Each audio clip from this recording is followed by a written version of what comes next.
हमारे विभिन्न ज्ञानवर्धक कार्यक्रम देखने के लिए आप हमें अभी सब्सक्राइब करें, बेल आइकन को प्रेस करें ताकि आप देख सकें हमारा कार्यक्रम सबसे पहले।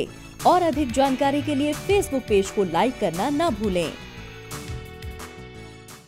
जय माँ इंद्राक्षी। इंद्राक्षी धाम में दर्शकों आप सभी का हम हार्दिक स्वागत करते हैं। आज के दिन जिन जातकों का जन्म दिवस है, मैरिज एनिवर्सरी है, उन सभी को हमारी तरफ से बहुत बहुत शुभकामनाएं और साथ ही गणतंत्र दिवस की बहुत बहुत शुभकामनाएं।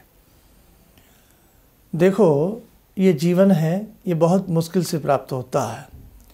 इस जीवन में रहते रहते जितने शुभ काम हो जाएं, जितने अच्छे काम हो जाएं, उतने ही हमारे जीवन के लिए ज़रूरी होते हैं। आज हम एक बहुत ख़ास बात आपसे करने वाले हैं कि व्यक्ति की फेस वैल्यू बहुत मायने रखती है। कई बार फेस वैल्यू जो है वो बिल्कुल गिर जाती है और व्यक्ति बड़ा परेशान हो जाता है कि मार्केट में मुझसे कोई अच्छे से बात नहीं करता, घर में कोई मुझसे अच्छे से बात नहीं करता, मेरी शायद वैल्यू नहीं लोग समझते, है ना। तो आपके फेस वैल्यू जो है ये बहुत कीमती होती है और इस कीमती वैल्यू के लिए हमें कुछ विशेष उपाय भी कर लेने चाहिए। और फेस वैल्यू कमज़ोर क्यों होती है, उसका कारण क्या है, वो भी आज के इस विशेषांक में मैं आपको बताऊंगा। तो आइए पहले आज का पंचांग पढ़ लेते हैं। 26 जनवरी सन 2021, दिन मंगलवार, पोष मास, शुक्ल पक्ष, संवत 2077। तिथि आज त्रयोदशी है। नक्षत्र आर्द्रा, राहु काल 3 से 4:30, दिशा शूल उत्तर दिशा। जन्म पत्रिका के अंदर एक होता है लगन। क्या होता है? लगन। अब लगन जो होता है, जन्म पत्रिका का पहला कॉलम जो होता है वो लगन कहलाता है, यानी कि फर्स्ट हाउस, प्रथम भाव।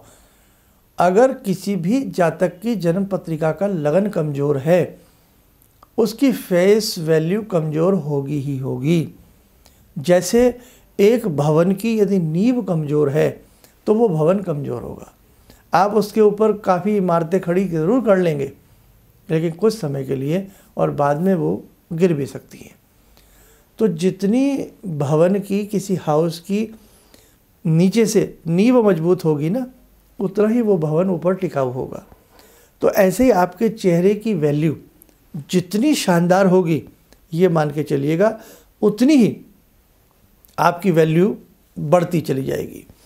आपके लगन में यदि विपरीत ग्रह बैठ जाएं, आपका लगन जिस राशि का हो वो राशि का मूल्य उस कुंडली में कमज़ोर हो, उस ग्रह के स्वामी की डिग्री कमज़ोर हो, तो आपकी वैल्यू कमज़ोर रहेगी। और एक एग्जांपल देता हूँ मैं आपको। आप इस कुंडली से देखिए, इस कुंडली में राहु बैठे हैं लगन में, और राहु के साथ हमने क्या बिठा दिए? मंगल बिठा दिए। या अकेले राहु भी यहाँ हों और विपरीत राशि के हों, तो आप मान के चलें ऐसे व्यक्ति के चेहरे के ऊपर उदासीनता रहेगी। ऐसे व्यक्ति के चेहरे के ऊपर हंसी प्रफुल्लित नहीं हो पाएगी। ऐसा व्यक्ति गमगीन सा रहता है। ऐसे व्यक्ति की फेस वैल्यू भी कमज़ोर रहती है ना।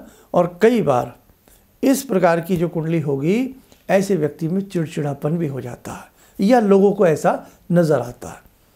तो ये तो मैंने एक उदाहरण सा दिया है आपको। कहने का भाव, आपके लगन के बहुत सारे तरीके हैं देखने के। अगर आपका लगन मजबूत है ना, आप मान के चलें आपकी पॉकेट में कुछ ना हो, लेकिन आपके फेस पे रुबाब रहेगा। मजबूत ग्रह लगन में होंगे तो चेहरे के ऊपर एक अनोखा तेज, एक अनोखा रोब रहता है। ऐसे आपके हाथ की रेखाएं, अगर जिन साधकों के पास जन्म पत्रिका नहीं है और यदि उनके हाथ में सूर्य रेखा कमज़ोर है, सूर्य रेखा अच्छी नहीं है, और सूर्य रेखा के साथ साथ हार्ट लाइन अच्छी नहीं है, तो भी मैंने देखा है कि फेस वैल्यू गिरती चली जाती है। खैर, अब ये तो उदाहरण थे। अब आपको इंतज़ार है कि उपाय क्या करें। सबसे पहला उपाय, अपनी कुंडली किसी को दिखाएं, अपने लगन को दिखाएं, लगन के हिसाब से कुछ ना कुछ अलग से स्पेशल उपाय किया करें। दूसरी बात, अपने हाथ की रेखाएं को दिखाएं। सूर्य रेखा क्या कहती है, हृदय रेखा क्या कहती है, उसके लिए कुछ विशेष उपाय किया करें, है ना। अब आगे बढ़ते हैं। एक मंत्र मैंने बहुत बार बताया है, ये मंत्र यदि आप प्रतिदिन कम से कम अपनी पूजा में शामिल कर लें इस मंत्र को, आपको बहुत अच्छा लाभ मिलेगा। सूर्य मंत्र है ये मंत्र, आप नोट करें, और बहुत हमारे साधक इसे करते भी हैं। मंत्र है ओम ह्रीम हम सह। दोबारा सुने, ओम ह्रीम हम सह। ये मंत्र है सूर्य का। सुबह सुबह निकलते हुए सूर्य के सामने बैठ जाएं और 5-10 मिनट या 3 माला या 1 माला, हल्दी की माला हो या रुद्राक्ष की माला हो, इस मंत्र को जपें। सूर्य देवता का ध्यान करके चेहरे के ऊपर एक अनोखी आभा आ जाती है, बहुत अच्छा लाभ मिलता है। और दिन में सूर्य भगवान को प्रणाम करें और 1-2 बार हथेलियों को रगड़ें और इसी मंत्र को पढ़ें, ओम ह्रीम हम से, और चेहरे पर मल्या करें। अनोखा प्रभाव आएगा। अष्ट धातु का कोई छल्ला बनवाएं और अष्ट धातु का छल्ला रवि पुष्य नक्षत्र में अनामिका उंगली में धारण करें, इससे भी बहुत अच्छा लाभ मिलता है। अष्ट धातु, प्योर अष्ट धातु होनी चाहिए, या फिर तिर धातु ले लो, सोना चांदी तांबा।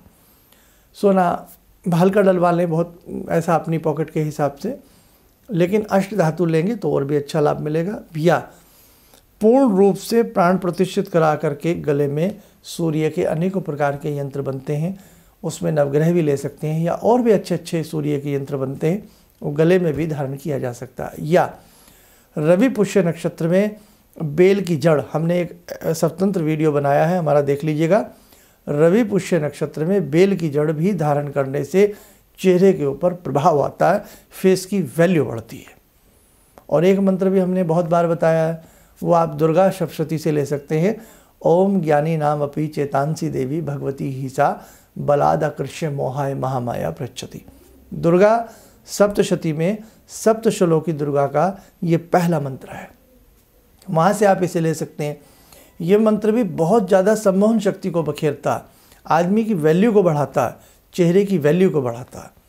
लेकिन चेहरे के ऊपर अपूर्व जो निखार है वो सूर्य की साधनाओं से आता है। तो आज मैंने साधकों जो आपको ये कुछ बातें बताई हैं, इनको आप जीवन में करके देखें, आपको लाभ मिलेगा। कई बार हम हैरानी में पड़ जाते हैं, भाई क्या कारण है, हम तो बहुत सच्चे हैं, हम तो बहुत अच्छे हैं, लेकिन उसके बावजूद भी हमें कोई मानने को तैयार नहीं। आखिरकार हम में ऐसा क्या है, ये व्यक्ति तेज है, चालाक है, सब इसको मानते हैं, हमें नहीं मानते।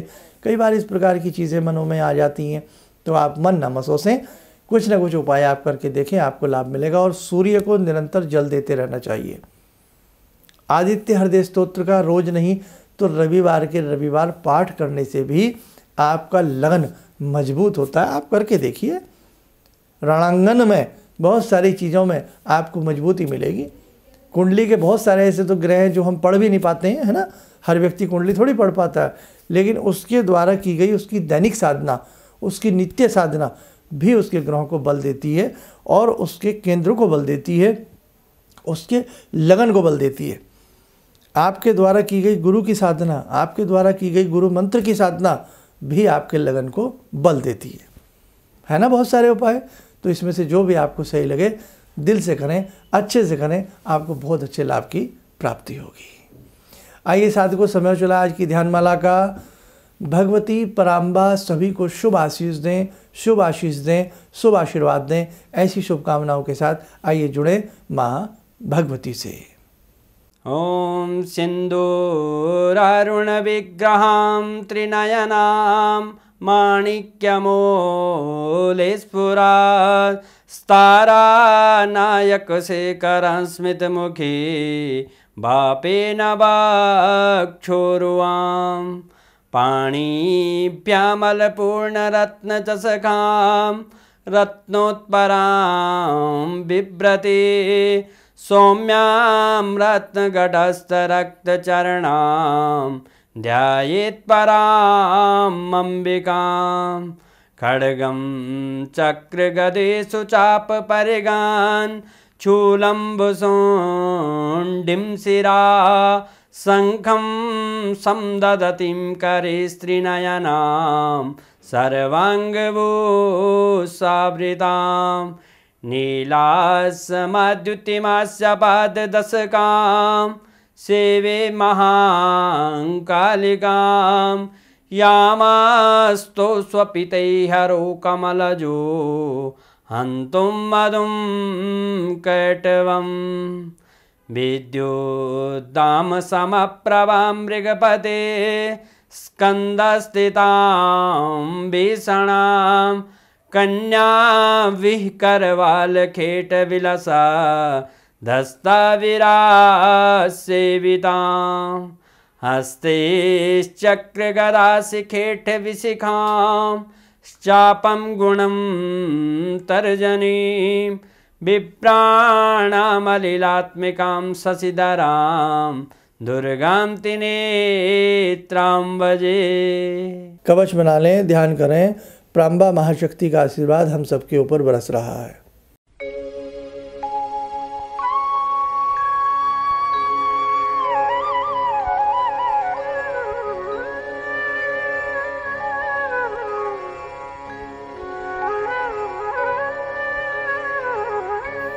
ओम बोलते हुए नेत्र खोलें, सामान्य हो जाएं।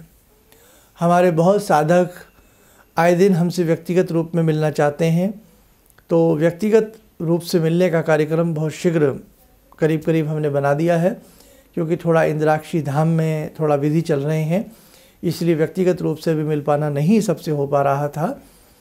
तो करीब करीब सभी के लिए ये हम बात बता देते हैं, क्योंकि बहुत वेटिंग में लोग हैं। और जो कॉल अपॉइंटमेंट के माध्यम से हमसे जुड़ना चाहते हैं, कॉल परामर्श के माध्यम से, तो वो तो हमने ओपन किया हुआ है। और इसी के साथ साथ जो पिछले महीने की वैदिक जन्म पत्रिकाएँ हमारे यहाँ बनने के लिए आई थी, वो करीब करीब सबकी भेज दी गई हैं। और जो इस महीने की हैं, मिड की हैं, तो वो भी सारी की सारी हम शीघ्र भेजने का प्रयास करेंगे। इन्हीं शब्दों के साथ हम अपनी वाणी को विराम देते हैं। जय माँ इंद्राक्षी। ज़िंदगी के इस प्रवाह में तमाम लोग डिप्रेशन के इस हालात से गुज़र रहे हैं। सफलता असफलता अपनी जगह की बात है, लेकिन पता नहीं कितने सारे लोगों को इन्होंने डिप्रेशन से उबारा है, नया मोटिवेशन दिया है काम का। इनका जो एक अनुभव था कि एक मेरी बातें इनसे लगातार कभी कभार हो जाया करती हैं। एक दिन मेरी बात हो रही थी, अचानक इन्होंने प्रश्न किया कि क्या आपके यहाँ कौवे आ रहे हैं। मैं बहुत तेज चौंका। करीब 4-5 दिनों से कौओं का झुंड मेरे घर पे मंडरा था। तो मैं यही सोचने परेशान था, ये शुभ है अशुभ है, क्या चीज़ है। तो मैंने प्रश्न किया कि क्या मैंने आपको बताया कि मेरे घर में कौवे आ रहे हैं। कहने नहीं, मुझको दिखाई पड़ रहा है। तो कुछ तो अलौकिक है इनमें। दूसरा क्या, जो इनका उद्देश्य है, जब महाकुंभ में आए थे, मेरी इनसे वार्ता हुई, तो मैंने इनका उद्देश्य जानना चाहा कि किस उद्देश्य के लिए आप काम कर रहे हैं। तो जो उद्देश्य उन्होंने मुझको बताया, मैं मन से इनके उद्देश्य के साथ जुड़ गया। इनके साथ तो जुड़ा था ही, अब इनके उद्देश्य के साथ भी हूँ मैं। किसी भी समस्या के समाधान के लिए मिले प्रसिद्ध हस्तरेखा एवं वास्तु विशेषज्ञ प्रोफेसर धर्मेंद्र शर्मा जी से। नोट: शिविर में भाग लेने हेतु एवं व्यक्तिगत रूप से मिलने के लिए कॉल करने का समय सुबह 10 बजे से शाम 6 बजे तक। हमारे विभिन्न ज्ञानवर्धक कार्यक्रम देखने के लिए आप हमें अभी सब्सक्राइब करें, बेल आइकन को प्रेस करें ताकि आप देख सकें हमारा कार्यक्रम सबसे पहले। और अधिक जानकारी के लिए फेसबुक पेज को लाइक करना न भूलें।